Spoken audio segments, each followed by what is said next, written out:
उन्वान: शेर और धहीन चौहा एक दन की बात है। एक गहने जंगल में एक ताकतवर शेर जिसका नाम लियो था वाक़ा होता है। लियो को जंगल का बादशाह कहा जाता था कि उनके तमाम जानवर उसकी इज्जत करते और उससे डरते थे।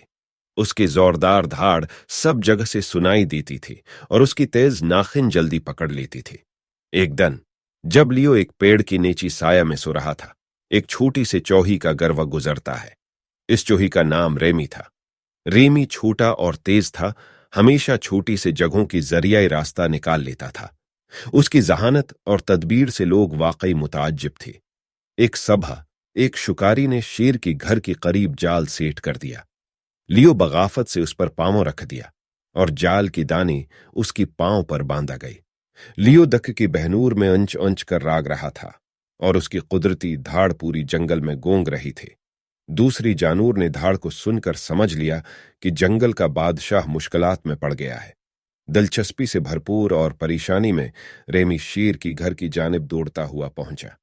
लियो की पांव में पहुंचलने वाली जाल को देखकर रेमी ने फौरन समझा कि वो मदद कर सकता है। वो जाल की रस्सियों पर अपनी तेज दांतों से काटने लगा। जरा वक्त लगा, लेकिन रेमी की ईमानदारी ने कामयाबी हासिल की और उसने लियो की पांव को आजाद कर दिया। लियो हैरान हो गया रेमी की बहादुरी और तदबीर पर। उसने रेमी को खैर मुकद्दम किया और उसका शुक्रिया अदा किया।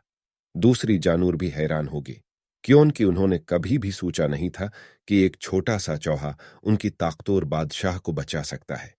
रेमी की बहादराना अमल की खबर जंगल में फैल गई और जानूर उस चूही की दलेरी को सराहने लगे। इस दिन के बाद लियो और रेमी उन एक दूसरी की दोस्त बन गए। लियो ने यह सीखा कि हकीकी ताकत सिर्फ जिस्मानी कुव्वत नहीं होती, बल्कि तदबीर और बहादुरी से भी हासिल होती है।